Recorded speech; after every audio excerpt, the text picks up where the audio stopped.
വിശുദ്ധ ലൂക്ക അറിയിച്ച സുവിശേഷം 21 1 മുതൽ 38 വരെയുള്ള വചനങ്ങൾ. സുഹൃത്തുക്കളെ, ക്രിസ്മസിന് ഒരുക്കമായിട്ടുള്ള വായനയാണിത്. ഡിസംബർ 21 ഏറ്റവും അടുത്ത ഒരുക്കത്തിലേക്ക് പ്രവേശിക്കുമ്പോൾ നമ്മൾ വായിക്കുകയാണ്. വിധവയുടെ കാണിക്ക. അവൻ കണ്ണുകൾ ഉയർത്തി നോക്കിയപ്പോൾ ധനിക ദേവാലയ ഭണ്ഡാരത്തിൽ നേർച്ചയിടുന്നത് കണ്ടു.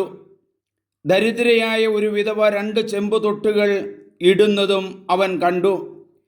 അവൻ പറഞ്ഞു, ദരിദ്രയായ ഈ വിധവ മറ്റെല്ലാവരെയും കാൾ കൂടുതൽ നിക്ഷേപിച്ചിരിക്കുന്നു എന്ന് സത്യമായി ഞാൻ നിങ്ങളോട് പറയുന്നു.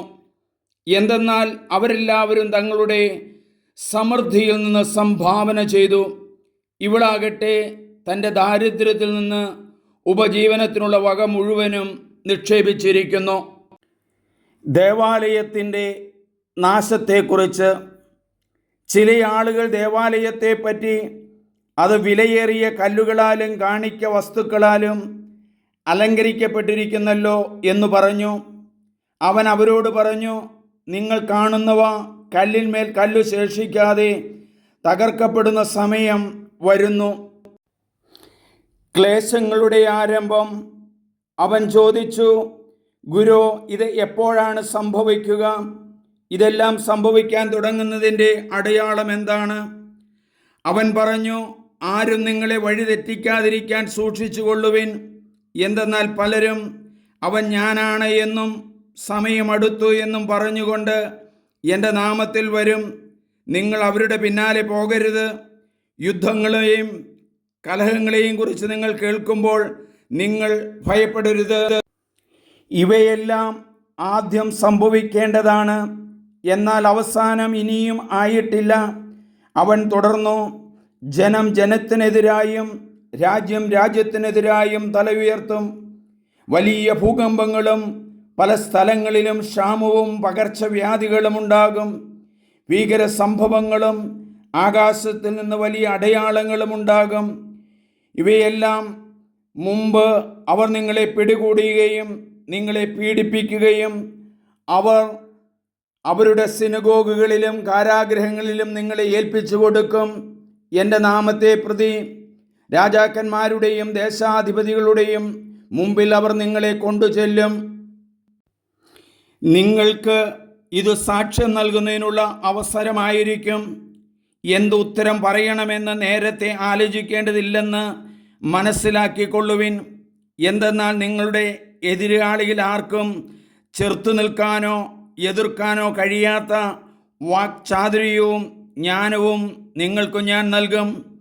മാതാപിതാക്കന്മാർ, സഹോദരർ, ബന്ധുമിത്രാദികൾ, സ്നേഹിതർ എന്നിവർ പോലും നിങ്ങളെ ഒറ്റിക്കൊടുക്കും. അവർ നിങ്ങളിൽ ചിലരെ കൊല്ലുകയും എൻ്റെ നാമനിമിത്തം നിങ്ങളെ എല്ലാവരും ദോഷിക്കും. എങ്കിലും നിങ്ങളുടെ ഒരു തലമുടിയിട പോലും നശിച്ചു പോവുകയില്ല. പീഡനത്തിലും ഉറച്ചു നിൽക്കുന്നതിലൂടെ നിങ്ങളുടെ ജീവനെ നിങ്ങൾ നേരിടും. ജെറുസലേമിൻ്റെ പതനം. ജെറുസലേമിനു ചുറ്റും സൈന്യം താവളം അടിച്ചിരിക്കുന്നത് കാണുമ്പോൾ അതിൻ്റെ നാശം അടുത്തിരിക്കുന്നു എന്ന് അറിഞ്ഞുകൊള്ളുവിൻ. അപ്പോൾ യൂദായിലുള്ളവർ പർവ്വതങ്ങളിലേക്ക് പലായനം ചെയ്യട്ടെ. പട്ടണത്തിലുള്ളവർ അവിടം വിട്ടുപോകട്ടെ. ഗ്രാമങ്ങളിലുള്ളവർ പട്ടണത്തിൽ പ്രവേശിക്കാതിരിക്കട്ടെ. കാരണം എഴുതപ്പെട്ടവയെല്ലാം പൂർത്തിയാകേണ്ട പ്രതികാരത്തിൻ്റെ ദിവസങ്ങളാണവ. ആ ദിവസങ്ങളിൽ ഗർഭിണികൾക്കും മുലയൂട്ടുന്നവർക്കും ദുരിതം. അന്ന് ഭൂമുഖത്ത് വലിയ ഞെരുക്കവും ഈ ജനത്തിൻ്റെ മേൽ വലിയ ക്രോധവും നിലംപതിക്കും. അവർ വാളിൻ്റെ വായ്ത്തലയേറ്റ് വീഴുകയും എല്ലാ ജനതകളിലേക്കും തടവുകാരായി കൊണ്ടുപോവുകയും ചെയ്യും. വിജാതിയരുടെ നാളുകൾ പൂർത്തിയാകുന്നതുവരെ അവർ ജെറൂസലേമിനെ ചവിട്ടി മെതിക്കും. മനുഷ്യപുത്രൻ്റെ ആഗമനം.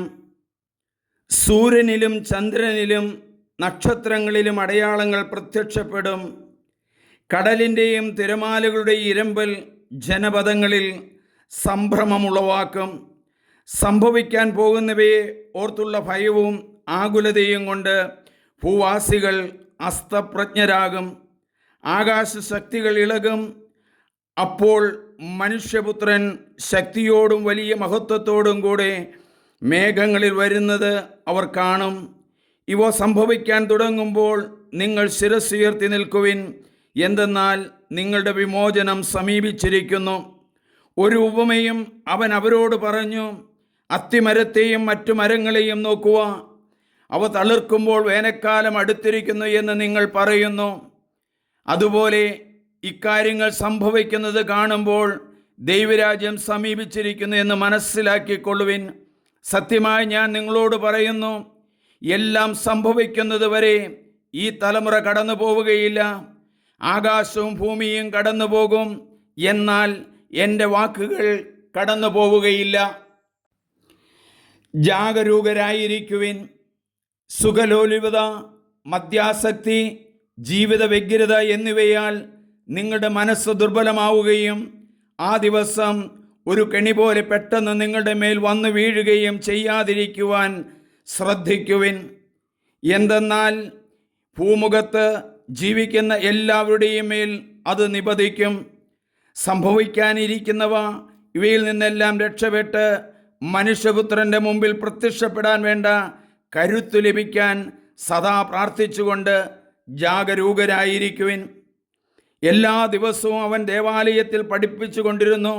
രാത്രിയിൽ അവൻ പട്ടണത്തിന് പുറത്തുപോയി ഒലിവുമലയിൽ വിശ്രമിച്ചു. അവൻ്റെ വാക്ക് കേൾക്കാൻ വേണ്ടി ജനം മുഴുവൻ അതിരാവിലെ ദേവാലയത്തിൽ അവൻ്റെ അടുത്ത് വന്നിരുന്നു. ക്രിസ്മസിനൊരുക്കമായുള്ള ഡിസംബർ 21 വായിച്ച് ധ്യാനിക്കാനുള്ള ഭാഗമാണിത്. ഈ ഭാഗം നിങ്ങൾ സബ്സ്ക്രൈബ് ചെയ്യണം, ഷെയർ ചെയ്യണം. സണ്ണി പുൽപ്പറമ്പ്.